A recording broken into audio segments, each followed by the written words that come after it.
Welcome to the Bard's Tavern, where we get all cozy and warm, while I, Jake the Bard, your humble guide, helps you learn about all things musical instrument repair and building related. Today we're going to go over what I feel are the best beginner tools for a fledgling luthier/guitar tech. This is going to include tools that you would use on fretted strings and orchestral strings. We have a lot more tools to cover today than in the last video.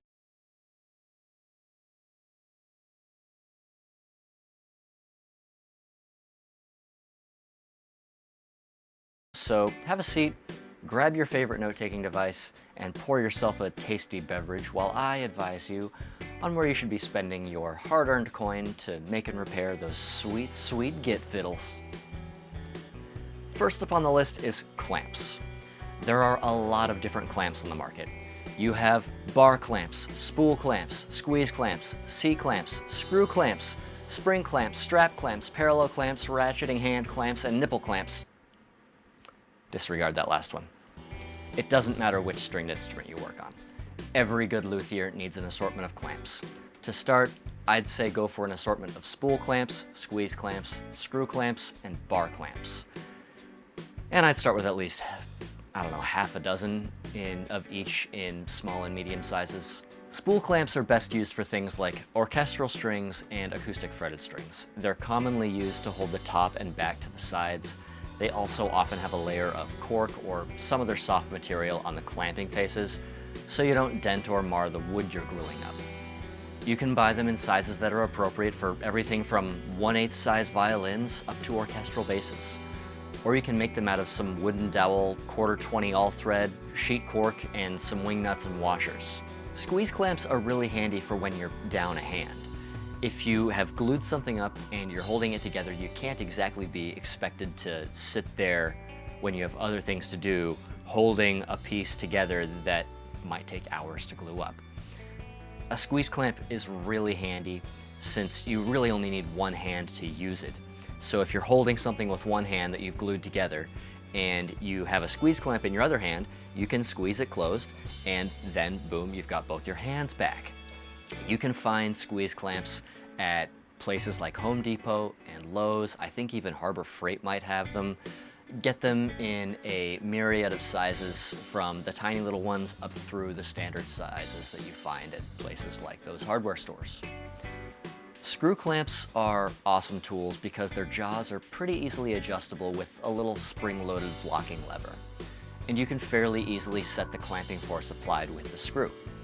I also think they're a little more friendly than C-clamps since they're frequently sold with some sort of cushion or padding on the jaws. Though C-clamps do have their uses in the world of lutherie. The only downside I've found with screw clamps is that they don't always have the reach of C-clamps. In those instances, like when you have to glue a bridge on an acoustic guitar, a C-clamp can sometimes be more useful. But if you can do it with a screw clamp, then that's what I'd go for.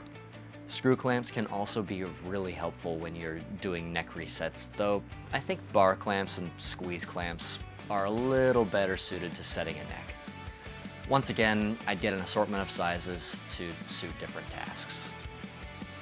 Bar clamps are great for gluing wide or long pieces of wood together, such as a guitar top or a body blank.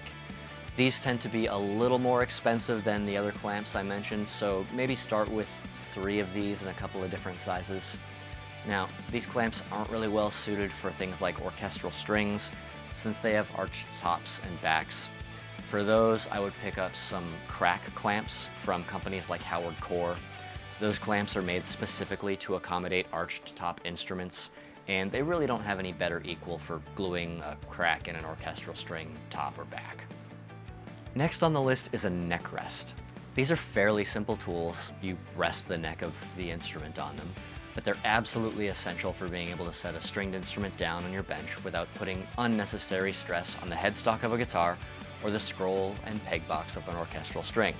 Ask a Gibson or Epiphone or Hamer owner how they know.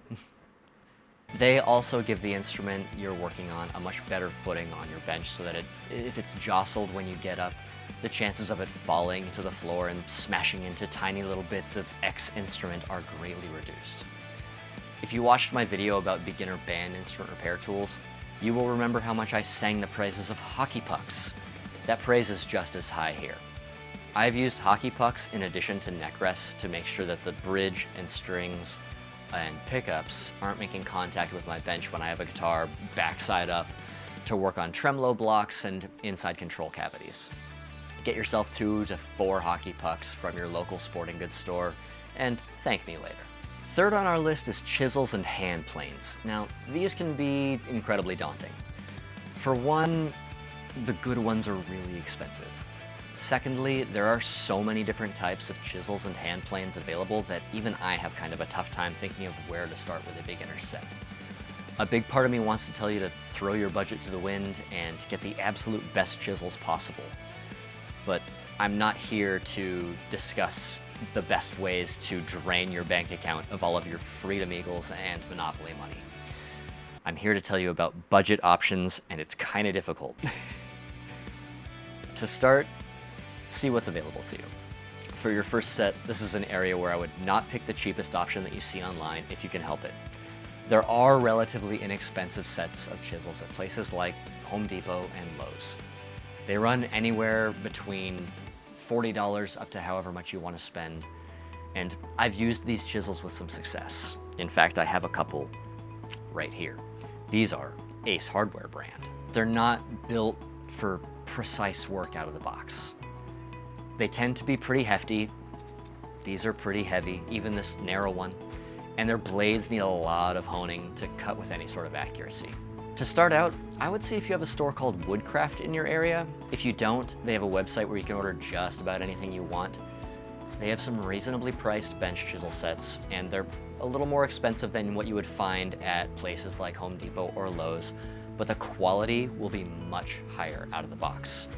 I have this one from Woodcraft, and it's just a tiny little gouge, but it's a really good chisel, and it still requires honing.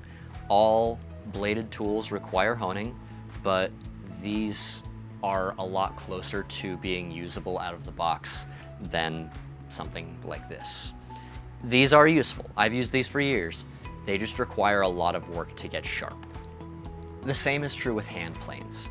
You can get low-angle block planes with adjustable mouths at Home Depot and Lowe's, and the hand planes you get there will be usable after some serious honing, but the ones that are sold by Woodcraft will be a lot easier on your time and stress levels at the expense of being a little harder on your wallet.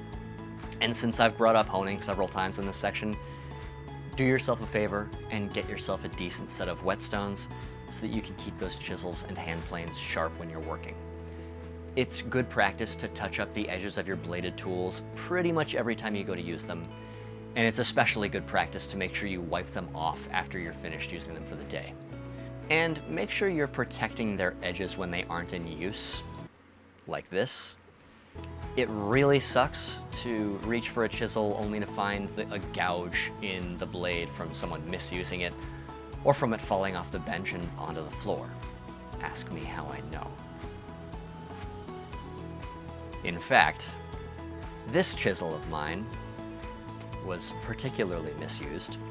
I had it on my bench at a shop that I was working at years ago, and over the weekend, someone who will not be named decided that it would be a good idea to use this chisel as a pry bar when they were taking apart one of our desks during a remodel. I still haven't forgiven them. They will remain nameless. You know who you are. I know this is not a high-quality chisel, but no tool deserves to be misused like that. Next up are saws. There are a couple saws that I recommend getting when you're just starting out. As with most tools in this video, there are a ton of options and even more price points to consider. On the bright side, the saws that I recommend starting with aren't bank breakers. These are a jeweler's saw and a Japanese pole saw. Now I hear you in the comments saying, "But Jake, woodworking tools from Japan are so expensive." But fear not, dear viewers. Yes, Japanese pole saws can be very expensive, but there are a bunch of manufacturers making them in high enough quality that the price has come down considerably in the last few years. Even Harbor Freight has one, and honestly, it's pretty good considering it's only $14.99 at the time that I'm shooting this video. The biggest thing to keep in mind with saws like this are the blades cut on the pull instead of the push. It's a lot easier to let the blade do the work and get a precise cut when you're cutting on the pull. And jeweler saws can have their blades installed for the push or the pull, so guess which direction I always install mine. Jeweler saws are awesome because you can get blades that come in a variety of different thicknesses, aka kerfs, and tooth densities for a coarser or finer cut. If you need to cut out a small piece of filler for an inlay, the jeweler saw will be your friend. Also, the blades on jeweler saws are pretty inexpensive and you can buy them in bulk, which is a good thing because I have a tendency to break several over the course of every project. Okay, the previous tools have been sort of general use between both fretted and orchestral strings. These next tools I'm going to lump together into what I'm calling Orchestra Corner. These are tools that are pretty much exclusive to orchestral strings and really only very rarely make their way into the world of fretted instruments. If you have no interest in working on violins, violas, cellos, and orchestral basses, then go ahead and skip ahead to the next section. But these tools are still interesting, and who knows, you may find a guitar that would benefit from one or more of these tools. The tools I'm talking about here are tuning peg shavers, soundpost setting tools, bridge foot sanding jigs, and a bridge string spacing guide, which I don't have here right now, but I do own one. Tuning peg shavers are kind of like pencil sharpeners with extra steps. They have an adjustable blade and a tensioning mechanism for setting the proper angle and thickness for the tuning peg when it is fully shaved down. Basically, you just stick the tuning peg in the shaver and twist the peg like you're sharpening a pencil until it's at the correct thickness for the peg box you're working with. It's really useful, and I use it every time I'm fitting new tuning pegs on a violin, viola, or cello. Orchestral basses don't often have tuning pegs like that. They often have geared tuners. Soundpost setting tools are the tools you use to, you guessed it, set soundposts in orchestral strings. Soundpost setting tools like this one can be a little fiddly to use, but they get the job done. They aren't too expensive, and you can upgrade to a different tool later. I will show that tool in an upgrade video. It's my favorite soundpost setting tool. Bridgefoot sanding jigs, like this one here for cellos, are really helpful if you're just starting out. The reason these exist is because it takes a good bit of practice to be able to shape the feet of a bridge so that they can match the contour of the top of the instrument properly freehand. These jigs allow you to get a well-contoured bridge foot without having to immediately dive into the world of hand carving them. Bridge string spacing guides are in the similar vein of sanding jigs, since in the beginning it can be a challenge to figure out the correct string spacing for differently sized orchestral strings. They have an adjustable fence that you can use to make sure that you position the strings absolutely evenly. Next up are tools that are geared toward the fingerboard of a fretted instrument, aka the fretboard. Wonder where they came up with that name.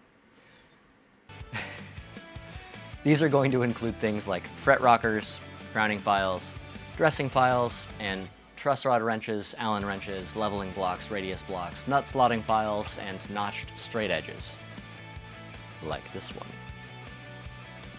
Notched straight edges are used to make sure the neck is straight without the frets interfering with your measurement. So basically, you set the notched straight edge down on your guitar, and everywhere there's a notch, there will be a fret poking through. It's really nice. I like it a lot. Setting the relief of the neck is the very first thing you do before messing around with the frets and the string heights or intonation. And you adjust the truss rod of a guitar with either a truss rod wrench or a set of Allen wrenches. The size of the tool required depends on the brand of the guitar, so I recommend getting a varied selection of wrenches. Nut slotting files are used to make sure that the slots in the nut at the top of the neck are the correct width and depth for the strings. They range in size from the smallest of high E strings to the thickest of F-sharp strings if you're working on an 8-string guitar. A well-slotted nut can mean the difference between a guitar that stays in tune or a guitar that sounds like garbage after a single dive bomb. All of these tools serve different purposes in the job of making sure that the neck is in tip-top shape. I'm not going to be covering the tools that are more specific to refretting today because those are more geared toward a video of their own, but I will be covering in the future, so stay tuned. Fret rockers are used to diagnose low and high spots on individual frets in relation to their neighbors. If the 5th fret is high, then the fret rocker will rock back and forth when you place it across frets 4 through 6. It's an awesome tool that every guitar tech ought to have at their disposal, and I was going to show mine, but I can't find it. I brought it with me, and I think Lando might have run off with it. Crowning and fret end dressing files are used to shape the frets on a fingerboard. Crowning files are for shaping the part of the fret that the string touches, and the end dressing files are used to round over the ends of the frets so they don't catch in your hands and fabric. Neat and tidy fret ends can turn a well set up guitar into an excellent setup guitar. Leveling and radius blocks are used to make all the frets on the fingerboard level with each other.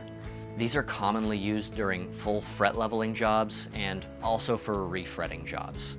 These are awesome tools that I highly recommend.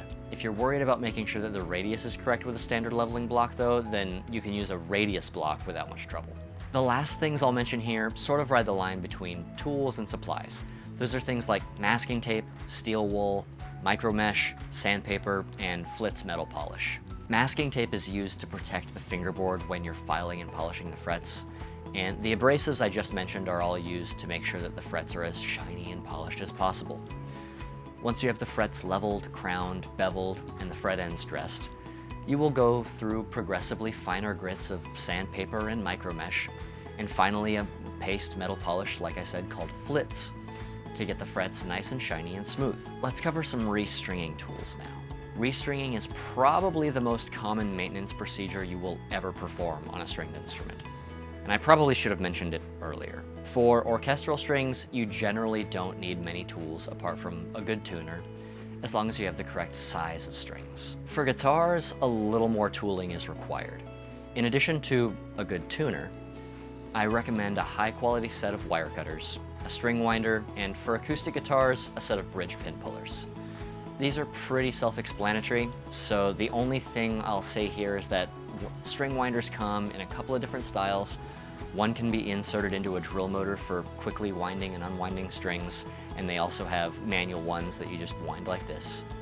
And bridge pin pullers make yanking the pins out of an acoustic guitar way easier without messing them up. Or the bridge. The bridge is a little more critical. Bridge pins you can replace really easily. The bridge itself is glued down and requires work. One other tool that's useful if you're going to be doing a lot of restringing of electric guitars with floating bridges is a floating bridge restringing tool. It's basically just a block that you use to hold the floating bridge in the correct orientation when you're putting the strings on and getting them up to the right tension. They make doing Floyd Rose restrings so much easier. The next tools up on the list are the only powered/power tools that I recommend starting with. The first is a drill motor. You don't have to go for the fanciest drills on the market, but you do want one that has a low speed setting and that is on a battery platform that you like. Personally, I'm a Milwaukee Tools guy. I have a bunch of batteries for these, and they're compatible with all my Milwaukee tools, and they have a really excellent warranty on them. And I grabbed my impact driver as my visual aid because my regular Milwaukee drill motor is put away right now. It's over at my shop. But this was handy and I like it a lot. The other powered tool I recommend getting is a good soldering iron. You don't need to break the bank on these, but it is really helpful to get one that has a temperature readout and different tips available. Weller makes some awesome, reasonably priced soldering irons, and you'll use a soldering iron mostly for working on pickups and controls on electric guitars, but you can also use them when you're doing refrets. It's common for luthiers to add a little glue into the bottom of the fret slots, and a little heat from a soldering iron can really help get the frets out without tearing out a bunch of the fingerboard.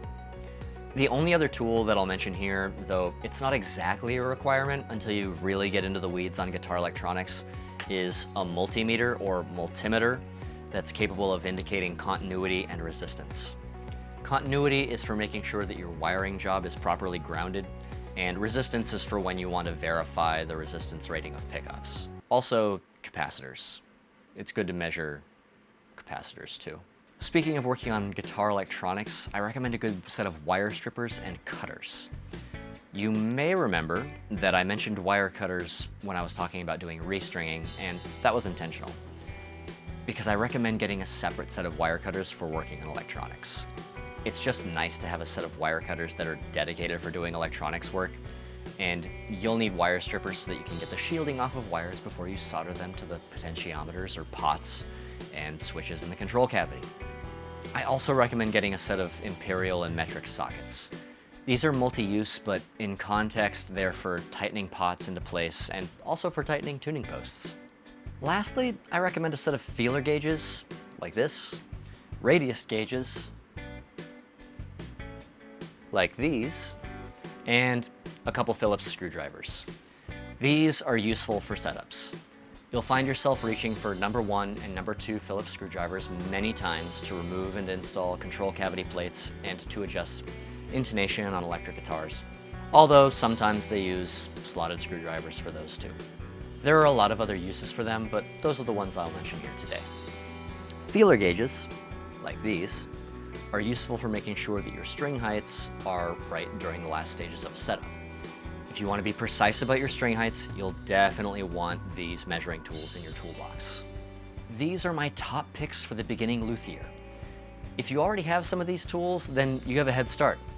If you've never used any of these tools before, then start small, shop around for good deals, and build your collection of tools progressively as you increase your skills and your confidence. I'll have a companion article with a list of links where you can find all the tools I mentioned today. As always, let me know what you have on your bench in the comments. And if you have any questions about tools, techniques, or anything else about the world of lutherie, then leave those in the comments too. I'd love to try and answer any questions that come up in your minds. Also, I have merch now. If you feel like picking up some sweet, sweet Jake the Bard merch, then feel free to head to my website. It's linked in the pinned comment below. And yeah, pick yourself up a t-shirt or a sweater or an apron or some sweats or a coffee mug or whatever else you want that has my nice visage on it. And yeah, I've got merch. Buy it, please. I've been Jake the Bard. Now, go fix something.